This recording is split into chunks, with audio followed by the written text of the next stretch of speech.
अस्सलामुअलैकुम। बोल न्यूज़ के साथ मैं हूं अफरीन कुरैशी और मैं हूं सहर फातिमा। हेडलाइंस आप जान चुके हैं। बुलेटिन का बाकायदा आगाज़ करेंगे। खबर देंगे आपको सुप्रीम कोर्ट से, जहां सैफर केस में बानी पाकिस्तान तहरीक इंसाफ और vice chairman PTI Shah Mahmood Qureshi की दरख्वास्त जमानत मंजूर कर ली गई है। दोनों को 10-10 लाख के मचलके जमा कराने का हुक्म भी दिया गया। PTI के वकील सलमान सफदर ने कहा कि सैफर के खुफिया कोड्स कभी साबिक वज़ीर आज़म के पास थे ही नहीं।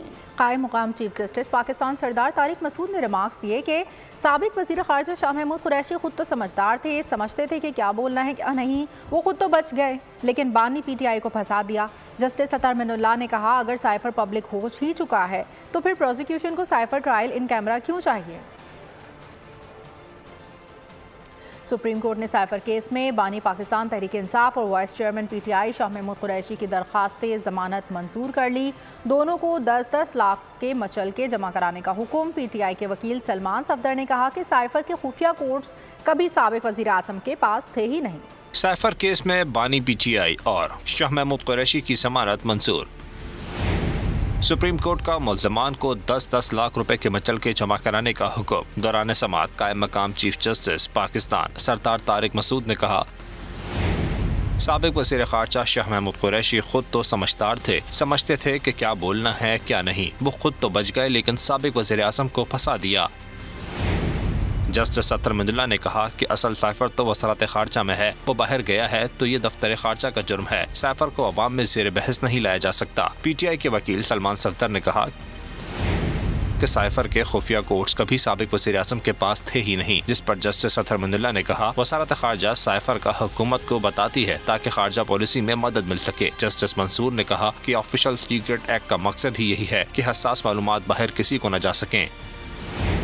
सिफारती मालूमात भी हसास होती हैं, लेकिन इनकी नौयत मुख्तलिफ होती है। वकील सलमान सफदर ने कहा कि अमेरिका में पाकिस्तानी सफीर असद मजीद ने साइफर हसास तरीन दस्तावेज के तौर पर भेजा था, जिस पर जस्टिस मंसूर अली शाह ने कहा, इस बात पर तो आप मुत्तफिक हैं कि हसास मालूमात शेयर नहीं हो सकती। PTI के वकील ने कहा कि देखना यही है कि हसास मालूमात शेयर हुई हैं या नहीं। साबिक वज़ीर आज़म के खिलाफ सज़ाए मौत या उम्र कैद की दफात आयद ही नहीं होती। कायम मकाम चीफ जस्टिस पाकिस्तान ऑनर तो किया गया ही है। सुप्रीम कोर्ट तहरीक इंसाफ की लेवल प्लेइंग फील्ड के लिए दायर दरख्वास्त पर तहरीरी फैसला जारी, जिसमें कहा गया है कि इंतखाबी प्रोग्राम में खलल डाले बगैर इलेक्शन कमीशन शिकायत दूर करे। ईमानदारी से मुनसिफाना इंतखाबात कराना इलेक्शन कमीशन की जिम्मेदारी है। मुनसिफाना इंतखाबात मुंतखब हुकूमत को कानूनी हैसियत फराहम करते हैं। शफाफ इंतखाबात जमहूरी अमल पर अवाम का एतमाद बरकरार रखते हैं। इंतखाबात जबरी के बजाय अवाम की रजा के हकीकी अक्कास होने चाहिए। मज़ीद तफसीलात जानेंगे। बोलिए करवाएंगे जुल्करनैन से। जी जुल्करनैन। देखिए, सुप्रीम कोर्ट ऑफ पाकिस्तान ने तहरीक इंसाफ की लेवल प्लेइंग फील्ड की दरखास्त निपटाते हुए हुक्मनामा जारी किया, जिसमें इलेक्शन कमीशन को हिदायत की गई है कि तहरीक इंसाफ की जो शिकायत हैं उनको दूर किया जाए और इनको इस अंदाज में दूर किया जाए कि जो इलेक्शन प्रोग्राम जारी किया गया है उसमें किसी किस्म का कोई खलल ना पड़े, यानी कि जो शेड्यूल है इलेक्शन का वो डिस्टर्ब ना हो। अपने फैसले में जो जस्टिस मंसूर अली शाह ने तहरीर किया उसमें कहा गया कि इंतखाबात अवाम की जो हकीकी रजा है उसके अक्कास हो, ना कि जबरी तौर पर उनकी रजा जो सामने आए उसके साथ। ये भी कहा गया कि आज़ादाना और मुनसिफाना इंतखाबात का इनेकाद जो है वो इंतखाबी नताइज से ज़्यादा ज़रूरी है और नताइज जो शफाफ इंतखाबात हैं वही जो एक लेजिटिमेट गवर्नमेंट है, जो मुंतखब हुकूमत है, उसको ताकत बख्शते हैं। फैसले में यह भी कहा गया कि आइन के आर्टिकल 220 के तहत तमाम एग्जेक्टिव अथॉरिटीज इलेक्शन कमीशन की मामलत की पाबंद है और इंतखाबात जमहूरी असूलों के मुताबिक करवाए जाएं जो किसी भी किस्म के असर रसूख और जबर से पाक हों। फैसले में यह भी कहा गया कि इलेक्शन कमीशन ने यकीन दहानी करवाई है कि साफ शफाफ और मुनसिफाना इंतखाबात के लिए अपनी आईनी और कानूनी जिम्मेदारी अदा करते रहेंगे। इन ऑब्जर्वेशन और हिदायत के साथ सुप्रीम कोर्ट ने PTI की दरखास्त को निपटा दिया है। जी ठीक है जुल्करनैन इकबाल, आपका बहुत शुक्रिया। इंतखाबी उम्मीदवारान की ज़ाब्ता अखलाक की खिलाफ वर्जी का इलेक्शन कमीशन ने नोटिस ले लिया है। तर्जुमान इलेक्शन कमीशन के मुताबिक उम्मीदवारान की जानिब से ज़ाब्ता अखलाक की खिलाफ वर्जी सामने आई है। मुल्क के मुख्तलिफ हिस्सों में बड़ी बड़ी इश्तिहारी होर्डिंग्स लगाई गई हैं। तर्जुमान इलेक्शन कमीशन के मुताबिक आम इंतखाबात के लिए डिस्ट्रिक्ट मॉनिटरिंग अफसरान और मॉनिटरिंग टीमों की तैनाती का नोटिफिकेशन भी जारी कर दिया गया है। तर्जुमान का कहना है कि इन टीमों का काम इलेक्शन में ज़ाब्ता अखलाक और इलेक्शन कवानीन की मॉनिटरिंग करना है। किसी भी खिलाफ वर्जी की सूरत में कानूनी कार्रवाई की जाएगी।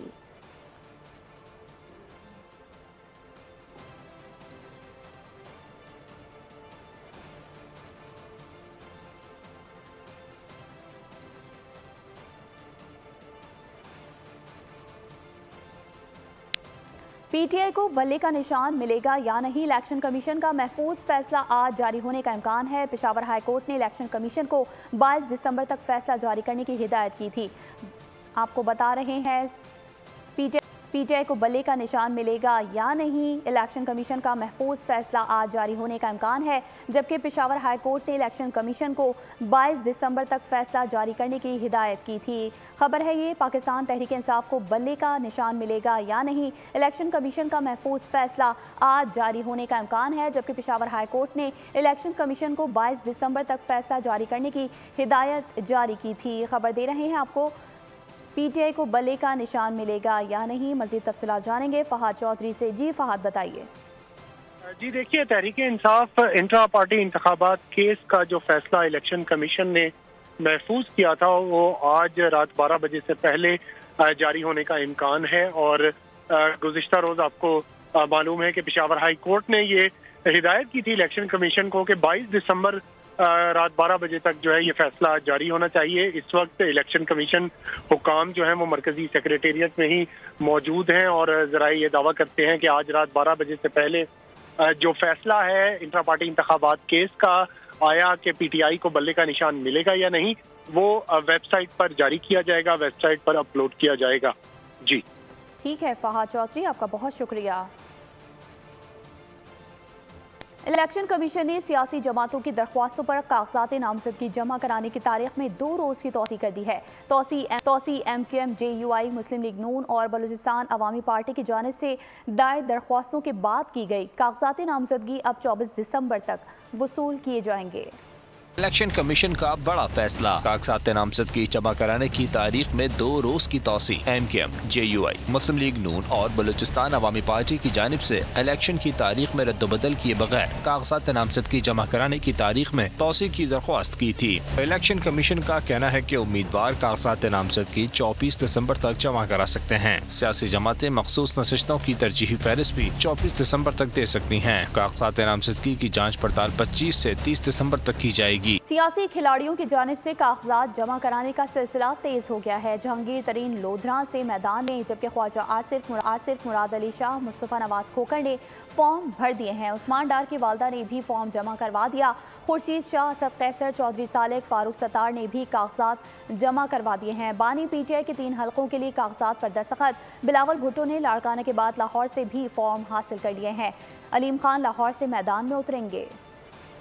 मुल्क में इंतखाबी गहमा गहमी तेज होने लगी। बिलावल भुट्टो की नजरें लाहौर के हल्के NA 128 पर कागजात नामजदगी जमा करा दिए। जहांगीर खान ने लोधरा NA 155, सदर IPP अब्दुल अलीम खान ने NA 119, NA 117 और PP 149 को इंतखाबी हदफ बना लिया। मुराद रास ने PP 161 से कागजात जमा कराए। चेयरमैन पाकिस्तान तहरीक इंसाफ बैरिस्टर गौहर अली खान ने NA 10 बुनेर से कागजात नामजदगी जमा कराए। रहनुमा नून लीग ख्वाजा आसिफ ने भी 3 हलकों से कागजात नामजदगी जमा करा दिए। PP 40 से उस्मान डार की वालदा रेहाना डार ने भी बजरिया वकील कागजात नामजदगी जमा कराए। साबिक वज़ीर आज़म यूसुफ रज़ा गिलानी ने NA 148 से कागजात नामजदगी जमा कराए। हाफिज नईमुर रहमान ने कराची के हल्के NA 250 के लिए कागजात नामजदगी जमा करवाए। सक्खर से NA 201 पर खुर्शीद शाह के कागजात नामजदगी जमा हो गए। कराची से पीपल्स पार्टी के हकीम बलोच NA 231 मलिक से इलेक्शन में हिस्सा लेंगे। PTI के साबिक MNA अब्दुल शकूर शाद बतौर आज़ाद उम्मीदवार हल्का NA 239 इंतखाब लड़ेंगे। साबिक सदर आसिफ अली जरदारी के नामजदगी फॉर्म RO ऑफिस नवाबशाह में जमा करा दिए गए हैं। पाकिस्तान पीपल्स पार्टी के मरकजी सदर और साबिक सदर आसिफ अली जरदारी के NA 207 के नशिस्त पर कागजात नामजदगी RO के दफ्तर में जमा कराए गए हैं। साबिक सदर के कागजात नामजदगी उनकी हमशीरा डॉक्टर अजरा फजल पेचोहो ने जमा करवाए। साबिक सूबाई वज़ीर सेहत डॉक्टर अजरा फजल पेचोहो ने कारकुनान की रैली की सूरत में RO ऑफिस पहुंची।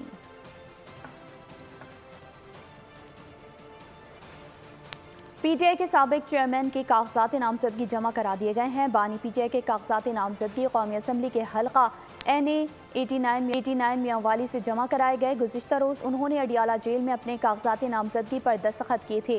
कागजात नामजदगी बानी PTI के वकील राय मोहम्मद अली अडियाला जेल लेकर गए थे। वो मियांवाली, लाहौर और इस्लामाबाद से इलेक्शन लड़ेंगे।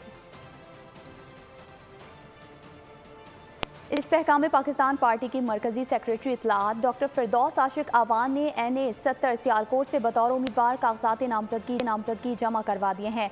साबिक वफाकी वजीर इस हल्के से चौथी बार मैदान में उतरेंगी। पाकिस्तान के अंदर इंतशार टकराव, तसादम और खींचातानी की सियासत आखिरी हिचकियाँ ले रही है। इस वक्त पाकिस्तान के अंदर यकजहती, फहम फरासत, रवायात के साथ जुड़ी एक नई सियासत जो है वो करवट ले रही है। तो साथियों, वक्त आ गया है कि इस वक्त पाकिस्तान को हम इंतशार का शिकार करके मज़ीद कमज़ोर नहीं करना चाहते। जहांगीर तरीन की क़यादत में, अलीम खान की सदारत में इस्तेकाम पाकिस्तान पार्टी पाकिस्तान को सियासी और मुआशी महाज पे इस्तेकाम दिलाने के लिए और अभी आपको बताएं कि मुल्क भर में आइंदा आम इंतखाबात के लिए कागजात नामजदगी जमा कराए जा रहे हैं। इसी तरह वफाकी दारुल हुकूमत के 3 हलकों के लिए मुख्तलिफ सियासी जमातों के उम्मीदवारान समेत आज़ाद उम्मीदवार भी मैदान में आ गए हैं। हमारे नुमाइंदे मलिक सईद आवान मजीद बताएंगे कि किस किस ने कागजात नामजदगी जमा करवाए हैं। जी मलिक सईद, बताइए। वफाकी दारुल हुकूमत इस्लामाबाद में आज तीसरे रोज जो है वो कागजात नामजदगी जमा करवाने का सिलसिला जारी रहा और अभी जो है वो कुछ देर पहले कागजात नामजदगी जमा करवाने के हवाले से टाइम मुकम्मल हुआ और वो सिलसिला अभी रुका और आज तकरीबन मजमूई तौर पर 50 के नज़दीक जो है उम्मीदवारान ने आइंदा आम इंतखाबात 2024 में इलेक्शन में हिस्सा लेने के लिए कागजात नामजदगी जमा करवाए और उनमें से जो है मुख्तलिफ पोलिटिकल पार्टीज, जिसमें से पाकिस्तान मुस्लिम लीग नून की जानिब से जमा अकील खान, तारिक फजल चौधरी, शेख अंसर अजीज, आदिल गिलानी और इसी तरह और कुछ उम्मीदवार ने कागजात नामजदगी जमा करवाए। पीपल्स पार्टी की जानिब से सिफ्त हसन बुखारी और अदनान काज़मी ने कागजात, इसी तरह पाकिस्तान तहरीक इंसाफ की जानिब से जो है जफर अली शाह और चौधरी अशरफ गुजर ने कागजात नामजदगी जमा करवाए। एक ख्वाजा सरा जो है वो नायाब अली ने और इसी तरह कई खवातीन ने भी कागजात नामजदगी जमा करवाए और यही जमहूरियत का हुस्न है जहाँ पे हर किसी को इलेक्शन में हिस्सा लेने का हक हासिल है। जी ठीक है मलिक सईद, आपका बहुत शुक्रिया। नून लीगी रहनुमा ख्वाजा आसिफ कहते हैं उस्मान डार के घर पर पुलिस की कार्रवाई से मुतालिक इल्म नहीं है।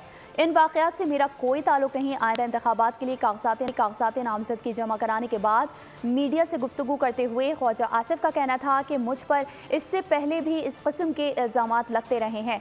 ऐसे ओछे हथकंडों से कुछ नहीं बनेगा। इलेक्शन लड़ें और आवाम को फैसला करने दें। हमारी हुकूमत थी तो उस वक्त एक वाक़या हुआ था, मैंने उसकी जिम्मेदारी भी ली थी और माफ़ी भी मांगी थी। अब हमारी हुकूमत नहीं है, इंटरिम हुकूमत है, अदालतें खुली हैं, इंतज़ामिया मौजूद है, मौसर किस्म की इस वक्त जो है इंटरिम हुकूमत है। उनसे रिलीफ मांगें। अगर मेरे साथ कोई गिला है मेरे पे कानूनी कार्रवाई करें। मैं इस किस्म की घटिया सियासत नहीं करता और ये इल्ज़ाम जो लगाया गया है, ये इल्ज़ाम लगाने वालों का जो है ना वो उनके मुतल्लिक जो है उनकी तारीफ बयान करता है कि उनकी क्या तारीफ है। बदकिस्मती है कि इस किस्म के इल्ज़ाम लगाए जाते हैं जिनका कोई सिर पैर नहीं है, कोई उनका कोई बुनियाद नहीं है, उनमें हकीकत का जो है एक रत्ती भर हकीकत नहीं है। हमने तो नहीं कहा था कि जी टीवी पे बैठ के प्रोग्राम करें और अपनी सियासी साख को नुकसान पहुँचाएँ। तो सियासी साख जो है इस तरह नहीं जो है बहाल की जाती जिस तरह बहाल करने की कोशिश हो रही है। मेरी दरख्वास्त होगी इलेक्शन लड़ें और सियालकोट की आवाम को फैसला करने दें। जो है साबिक वज़ीर आला सिंध सैयद मुराद अली शाह ने कहा है कि इंतखाबात वक्त पर होना चाहिए, मज़ीद ताख़ीर से मुश्किलात पैदा होंगी। जाम शुरू में मीडिया से गुफ्तगू में उनका कहना था कि मुल्क भर से लोग जौक दर जौक पीपल्स पार्टी में शमूलियत अख्तियार कर रहे हैं। इलेक्शन में पीपल्स पार्टी ही फतहयाब होगी और इलेक्शंस टाइम पे होने चाहिए। वैसे ही लेट हो गए इलेक्शंस, 3 महीने अंदर होने चाहिए थे, लेकिन चलें डिलिमिटेशन या जो नए सेंसस की वजह से डिले हुई, लेकिन अब वो सब काम कंप्लीट हो गया। इलेक्शन कमीशन तैयार है, लोगों ने नॉमिनेशंस भरने शुरू कर दिए। अवाम चाहते हैं कि वो अपने इलेक्टेड नुमाइंदों को ऐवानों में बिठाएं। लोग पीपल्स पार्टी को ज्वाइन कर रहे हैं। पंजाब में नून लीग वाले कमरे से बाहर नहीं निकल रहे हैं और खैबर पख्तूनख्वा में जहां बिलावल भुट्टो जरदारी साहब ने 9 वर्कर्स कन्वेंशन किए हैं, इन सब हालात को देखते हुए मुझे पूरा यकीन है कि इंशाल्लाह ताला पाकिस्तान पीपल्स पार्टी बड़ी अक्सरियत से सिंध बलूचिस्तान में इंतखाबात जीतेगी और खैबर पख्तूनख्वा और पंजाब में भी इतनी सीटें लेगी कि वो इस मुल्क की सबसे बड़ी सियासी जमात बन के उभरेगी और इंशाल्लाह ताला बिलावल भुट्टो जरदारी साहब फरवरी 2024 में इस मुल्क के वज़ीर आज़म का हलफ उठा।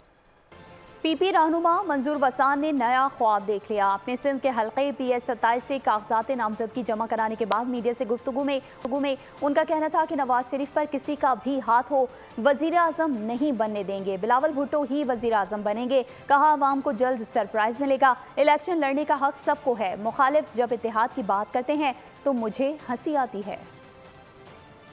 नहीं चाहे किसी के साथ जेल में रखा जाए या किसी को इलेक्शन नहीं लड़ने दिया जाए, हक सबका है। इसी तरह आवाम आए, इसी तरह फार्म भराए, इसी तरह वोट जिसको मिले, हमारी ख्वाहिश है। सियासी ख्वाब है कि बहुत कुछ होने वाला है और जीत हमारी है, और जो समझ बैठे हुए हैं कि हम जीतेंगे, मेरे ख्याल में उनके लिए किसी का भी हाथ है नहीं बनने देंगे हम बिलावल को। खबरों के सिलसिले को आगे बढ़ाएंगे और अभी आपको बताएं कि इस्तेहकाम पाकिस्तान पार्टी के रहनुमा मुराद रास ने कहा है कि बेहतर हुआ कि कागजात नामजदगी जमा कराने की तारीख में तोसी का फैसला हो गया। बेहतरीन मंशूर के साथ इलेक्शन लड़ेंगे। जिस मकसद के लिए सियासत शुरू की थी आज भी उसी नजरिए पर कायम है। पूरे पंजाब में, सिंध में, KP में, हर जगह बलूचिस्तान में हमारे कैंडिडेट्स हैं जो कि अपने पेपर्स जमा करवा रहे हैं। और आज ये भी पता लगा है कि 2 दिन और एक्सटेंड हो गए, तो ये अच्छी बात है, एक्सटेंड हो गए हैं ताकि जिन लोगों को मुश्किलात कुछ आ रही हैं उनके लिए आसान हो सकता है, जिनके पेपर्स वगैरह में कोई प्रॉब्लम आ रही है। सो इसलिए मैं समझता हूँ कि इंशाअल्लाह ताला इलेक्शन की तैयारी पूरी है। कैंडिडेट्स हमारे तैयार हैं, हमारी पार्टी तैयार है, हमारा मंशूर जिसके ऊपर हमने इलेक्शन लड़ना है तगड़ा मंशूर है, आम आदमी को बेनिफिट करेगा। अगर आप पार्टी चेंज करते हैं इसका ये मतलब नहीं है कि आपका नजरिया बदल गया, आपका नजरिया कभी चेंज नहीं होता। इस वक्त भी इस्तेहकाम पाकिस्तान के अंदर 95% लोग जो हैं वो PTI के हैं। सो जिस चीज के लिए हमने सियासत ज्वाइन की थी, मुल्क की बेहतरी के लिए, आम आदमी की बेहतरी के लिए, ये कैसे हो सकता है कि आज मैं ये कहूँ कि हाँ जी पार्टी हमने चेंज कर ली तो आज मैं आम आदमी का नहीं सोच रहा, हो ही नहीं सकता। सरबराह इस्तेहकाम पाकिस्तान पार्टी जहांगीर तरीन ने कौमी असम्बली के हल्के NA 155 लोधरा से कागजात नामजदगी जमा करा दिए। मीडिया से गुफ्तगू में उनका कहना था कि सीट एडजस्टमेंट के लिए कमेटी काम कर रही है, ख्वाहिश है ऐसी हुकूमत बने जो 5 साल पूरे कर सके। कहा हमारा मंशूर अवाम दोस्त है, मकसद मुल्क में बुनियादी तब्दीली और अवाम को खुशहाल करना है।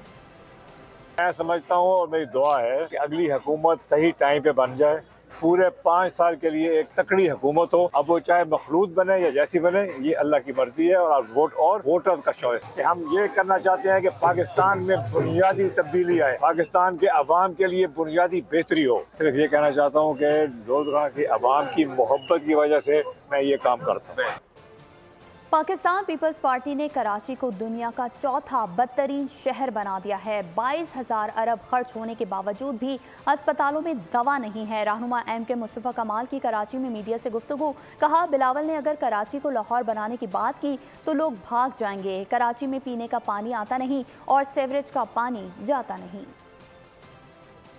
पाकिस्तान को पैसे कमाकर देने वाला सबसे बड़ा शहर और 70% पूरे पाकिस्तान को, 90% पूरे सिंध को कमाकर देने वाला शहर है। उस शहर को पीपल्स पार्टी ने 15 सालों में दुनिया के 4 इंसानों के रहने की बदतरीन ऑफिशियल जगह करार दे दी है, बना दिया है। उसने 22,000 अरब रुपए खर्च करने के बाद आज पूरे पाकिस्तान में पीपल्स पार्टी जाकर बिलावल भुट्टो के लिए वोट मांगना चाहती है वजीर आज़म बनाने के लिए। लाहौर में खड़े होकर ये नहीं कह सकते बिलावल भुट्टो जरदारी साहब कि लाहौर वालों हमें वोट दे दो, हम लाहौर को कराची जैसा बना लेंगे। लोग जो है वो जलसागाह छोड़कर भाग जाएंगे वहाँ से, जहाँ पर पीने का पानी आता ना हो, सीवरेज का पानी जाता ना हो, रात में लाइट नहीं, सुबह गैस नहीं। जमात इस्लामी का बस चले, कहे कायद आज़म ने पाकिस्तान नहीं बनाया था, जमात इस्लामी ने बनाया था कायद पाकिस्तान। MK रहनुमा फारूक सत्तार ने कहा है कि इलेक्शन कमीशन ने कागजात नामजदगी जमा करवाने में 2 दिन की तौसीह देकर MQM का देरीना मुतालबा मान लिया। मुत्तहिदा कौमी मूवमेंट इस फैसले पर इलेक्शन कमीशन से इजहार तशक्कुर करती है। डॉक्टर फारूक सत्तार का कहना था कि लेवल प्लेइंग फील्ड पर ज़िला गरबी में बात करेंगे। जो समझता है इंतखाबी अमल में इंसाफ तलब नहीं हो रहा तो इंसाफ के दरवाजे खटखटाए। नामजदगी दाखिल कराने के लिए एक मुनासिब वक्त दरकार होता है। तो MK पाकिस्तान का ये मुतालबा बहुत देरीना मुतालबा था, बहुत जरूरी मुतालबा था, उसको माना गया, उसको सुना गया और 2 रोज की तौसीह दी गई। मैं समझता हूँ कि इससे जो ये इंतखाबात मुनक्कद हो रहे हैं 8 फरवरी को, उसके ये इब्तदाई मराहिल आसानी से तय होंगे। MK पाकिस्तान की तरफ से मैं चीफ इलेक्शन कमिश्नर साहब का और पूरे इलेक्शन कमीशन पाकिस्तान का शुक्रिया अदा करता हूँ। लेवल प्लेइंग फील्ड पर हम वहाँ बात करेंगे जिला गरबी में, तो जो भी फरीकैन हैं वो समझते हैं कि ये इंतखाबात या इंतखाबी अमल उसमें इंसाफ नहीं हो रहा, तो मेरे ख्याल में इंसाफ तलब करने के बहुत सारे तरीके हैं, बहुत सारे दरवाजे हैं जो खटखटाए जाएं। तो दूसरी जानिब जमात इस्लामी कराची के अमीर हाफिज नईमुर रहमान ने कहा है कि सिंध के हालात उस वक्त बेहतर होंगे जब यहाँ जमात इस्लामी की हुकूमत होगी। कराची से कौमी असम्बली के हल्के NA 250 के लिए कागजात नामजदगी जमा कराने के बाद गुफ्तगू में मजीद क्या कहा, आप भी जानिए। कराची में हमारी नॉमिनेशन होती है, हमारी कोशिश होगी कि हम आज ही 47 सूबाई असम्बलियाँ और 22 कौमी असम्बली के तमाम के तमाम हल्कों पे आज ही कागजात नामजदगी जमा कराने हैं। जमात इस्लामी पूरे शहर में भरपूर तरीके से इलेक्शन लड़ेगी इंशाल्लाह, और हर जगह जब कोई भी फर्द कराची का जाएगा पोलिंग स्टेशन में, पोलिंग बूथ में, तो इंशाल्लाह उसके सामने तराजू निशान होगा, ताकि कोई ये ना कह सके कि हमारे पास ऑप्शन नहीं। बात यह है कि इस वक्त शहर कराची के लिए तो वाकई ऑप्शन ही कोई नहीं है जमात इस्लामी। इस शोबे में आप चले जाएँ तो आपको लगता है कि ना कोई गवर्नेंस है ना कोई ईमानदारी है। तो ऐसे हालात में इस बात की अब ज़रूरत है कि सूबाई हुकूमत में भी और वफाकी हुकूमत में भी एक भरपूर मैंडेट हो, और वो मैंडेट इंशाल्लाह जमात इस्लामी का होगा, और जमात इस्लामी इंशाल्लाह हुकूमत साजी में बुनियादी किरदार अदा करेगी। और एक मरतबा से हुकूमत में जमात इस्लामी आ जाएगी तो अल्लाह ने चाहा तो इंशाल्लाह इस सूबे के और इस शहर के आवाम के हालात बदलेंगे, और इंशाल्लाह आने वाले दिनों में बल्दियाती हवाले से भी और सूबाई और कौमी इंतखाब के हवाले से भी कराची के आवाम को एक बहुत बड़ी खुशखबरी इंशाल्लाह मिलेगी, और इस शहर के अब बुरे दिन इंशाल्लाह खत्म होने वाले हैं। और अब कारोबारी खबरों में आपको बताएंगे कि ओपन मार्केट में डॉलर 25 पैसे की कमी, अमरीकी करेंसी डॉलर ओपन मार्केट में 284 रुपये में फ़रोख्त हुआ। कराची सराफा मार्केट में सोने की फ़ी तोला कीमत में 1800 रुपये का इजाफा, सोना 2,19,800 रुपये फ़ी तोला हो गया। आलमी मार्केट में सोना $19 के इजाफे से $2,074 फ़ी औंस का हो गया। चांदी की फ़ी तोला कीमत 2,650 रुपये पर मुस्तहकम रही। पाकिस्तान स्टॉक मार्केट में मंदी का रुझान रहा, मार्केट में 105% कमी रिकॉर्ड की गई। कारोबार के इख्तिताम पर 988 पॉइंट्स की शदीद मंदी देखी गई। KSE 100 इंडेक्स 62,000 की सतह बरकरार न रख सका।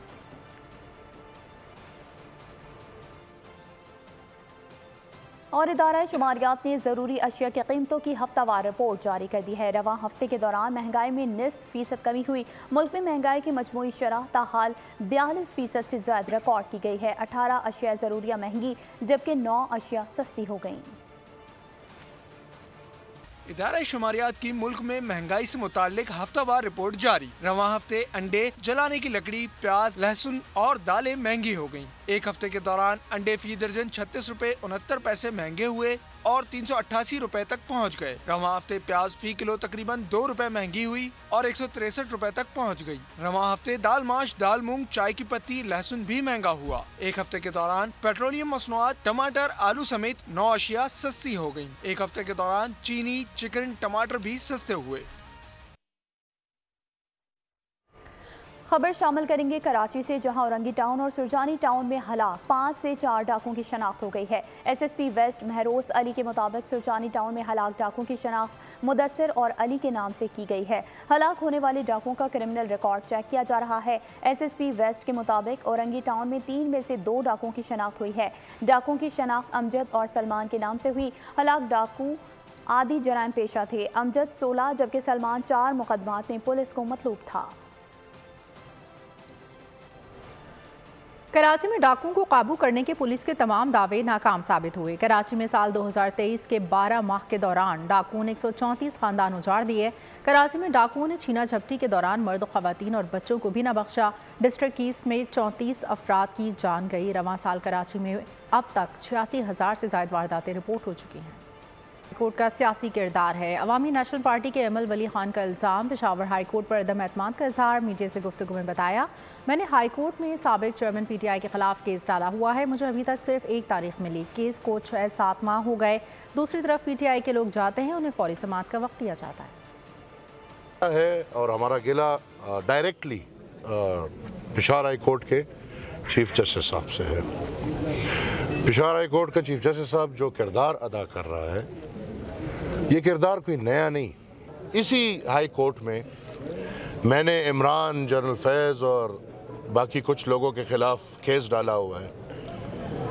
मुझे अभी तक एक तारीख मिला है और मेरे ख्याल में केस को 6-7 महीने हो गए हैं। मुझे अभी तक तारीख नहीं मिल रहा। दूसरी तरफ पीटीआई के लोग जाते हैं, उनको उसी दिन हेयरिंग का मौका दिया जाता है और फिर अजीब दास्तान हाई कोर्ट से निकलती है कि इन लोगों को ना पुराने किसी केस में पकड़ोगे और ना नए किसी केसेस में पकड़ोगे।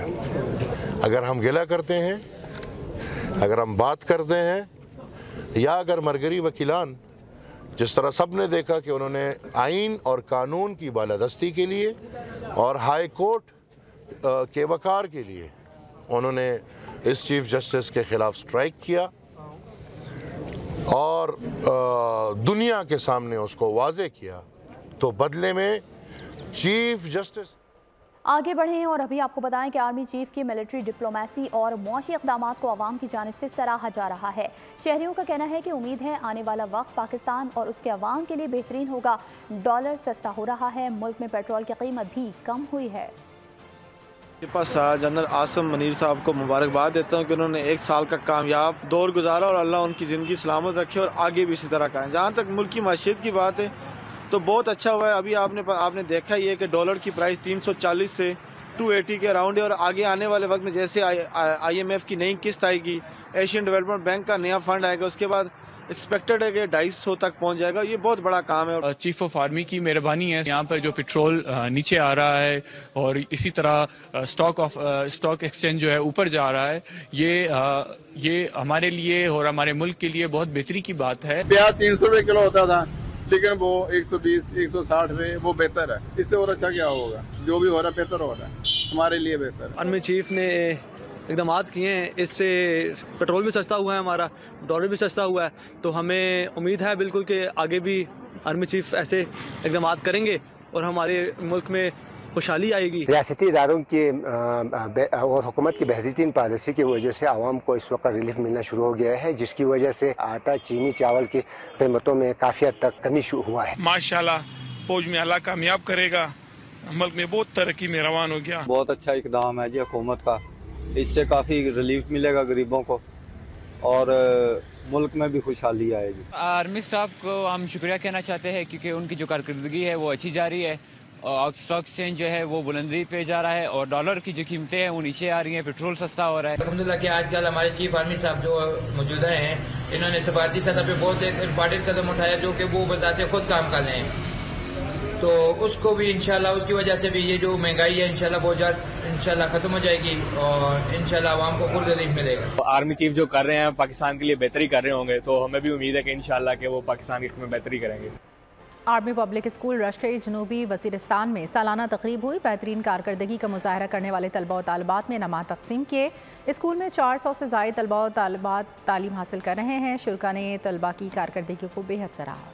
खबर शामिल करेंगे खेल के मैदान से, जहां कौमी सिलेक्टर तौसीफ अहमद ने कहा है कि पर्थ टेस्ट में पाकिस्तान की परफॉर्मेंस तवक्कुआत के बरक्स रही। इस शिकस्त से सीखने की ज़रूरत है। ऑस्ट्रेलियन कंडीशन मुश्किल होती हैं मगर वहां निडर होकर खेलना पड़ता है। तौसीफ अहमद का कहना था कि वहाब रियाज चीज़ों को अच्छा लेकर जा रहे हैं। कोशिश है तीनों फॉर्मेट्स में अच्छी कारकर्दगी दिखाएं। मुश्किल हालात हैं और सब यही सोच रहे थे और जाहिर है जो लोग बात कर रहे थे उस पर हम पूरा नहीं उतर पाए और ये बिल्कुल ठीक है कि एटलीस्ट हमें 5th डे तक अगर हम चले जाते तो एक अच्छी चीज़ हो जाती। हार जीत की तो बात अलग है कि थोड़ा सा ज़्यादा हम खेल जाते, जिस तरह टीम आउट हुई है, इससे हमें कुछ ना कुछ निकल के ज़रूर आएगा। इसलिए कि अगर मुझे अच्छी तरह याद है तो मेरा ख्याल काफ़ी टाइम बाद हम ऑस्ट्रेलिया का टूर कर रहे हैं, तो मुश्किलात तो डेफिनेटली हैं। अब इसमें पॉजिटिव क्या चीज़ निकलनी है वो हमें देखना होगा। और ऑस्ट्रेलिया में मैं भी खेला हूँ तो बड़ी मुश्किल क्रिकेट है, बहुत सी पिचेज़ होती हैं, उसमें लगी भी मुझे बॉलें कई, लेकिन वही एक होता है कि निडर हो के खेले। एम ये है कि हम तीनों फॉर्मेट में जो है वो एक अच्छी टीम तश्कील दें। मेलबर्न में विक्टोरिया 11 से 2 रोज़ा प्रैक्टिस मैच। मुकाबले से कबल पाकिस्तानी प्लेयर्स का फैंस के साथ सेशन। सरफराज अहमद, मोहम्मद रिजवान, हसन अली और दीगर क्रिकेटर्स ने सेल्फीज और ऑटोग्राफ से अपने मद्दाहों को भरपूर खुशियाँ दी। और आईसीसी ने ऑस्ट्रेलियाई ओपनर उस्मान ख्वाजा पर पर्थ टेस्ट के दौरान सियाह पट्टी बांधने पर फर्द जुर्म आयद कर दी है। खेल की आलमी गवर्निंग बॉडी के मुताबिक उस्मान ख्वाजा ने कवानीन की खिलाफ वर्जी की। इसके साथ ही उन्होंने अपने इस अमल के जरिए ज़ाती पैगाम की तशहीर की। आईसीसी के मुताबिक ऑस्ट्रेलियाई बैटर ने सियाह पट्टी बांधने से कबल बोर्ड और आईसीसी से इजाज़त नहीं ली थी। उस्मान ख्वाजा ने पाकिस्तान के खिलाफ पहले टेस्ट में सियाह पट्टी बांधकर बैटिंग की थी और उनका यह इक़दाम फ़लस्तीनी अवाम से मुनफरिद अंदाज में इज़हार यकजहती के लिए था। आईसीसी ने इससे कबल उस्मान ख्वाजा को जूते पर मैसेज लिखने से भी मना किया था। शाम के बजे के साथ होगी इनामात की बरसात, कहकहों की भरमार यानी एंजॉयमेंट लगातार। हर हफ्ता और इतवार मिलेंगे करोड़ों के प्राइज, खेलेगा पूरा पाकिस्तान। गेम शो ऐसे चलेगा, आ रहा है फिर से एक बार। वो कहते हैं ना, नेवर स्टॉप ड्रीमिंग। तो बस अब ब्रेक हुई खत्म। इस बार सब कुछ नया होगा। ना टिकटॉकर्स ना यूट्यूबर्स, सिर्फ और सिर्फ ऑडियंस, बाइक्स, गाड़ियां, सोने के सेट और लाखों के कैश इनामात, नए गेम्स और नए सेगमेंट्स के साथ। अगर खेला अपने जोर पर तो देखना लोग सेल्फी लेंगे दौड़कर। अब फिर से गेम शो ऐसे चलेगा। गेम शो ऐसे चलेगा, हफ्ता इतवार शाम 7 बजे।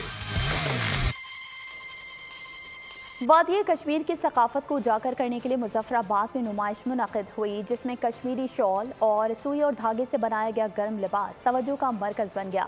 मज़ीद तफसीलात के लिए रिपोर्ट कर रहे हैं मुजफ्फराबाद से बशारत मुग़ल। आज़ाद कश्मीर के दारुल हुकूमत मुजफ्फराबाद में मुनक़्क़दा सकाफ़त की रंगीन थनक में लगाए गए स्टॉल्स, सुई और धागे से तैयार किए गए गर्म मलबूसात के मुतालिक वज़ीर आज़म आज़ाद कश्मीर चौधरी अनवारुल हक को director AJK Toyota Zeeshan Arif ने ब्रीफिंग दी। शहरियों और मुल्क के तूलो अर्ज़ से आने वाले सयाहों का कहना है कि हुकूमत अगर इस तरफ तवज्जो दे तो ये शोबा इंडस्ट्री का रूप धार सकता है, जिससे लोगों के माशी मसाइल भी हल हो सकते हैं। ये हमारी शॉल्स हैं, ये हैंडमेड है, ये सारा सुई का काम है। इस काम में कोई मशीन इन्वॉल्व नहीं है, सारा हाथ का और सुई का काम है। ये भी बहुत गर्म होती हैं।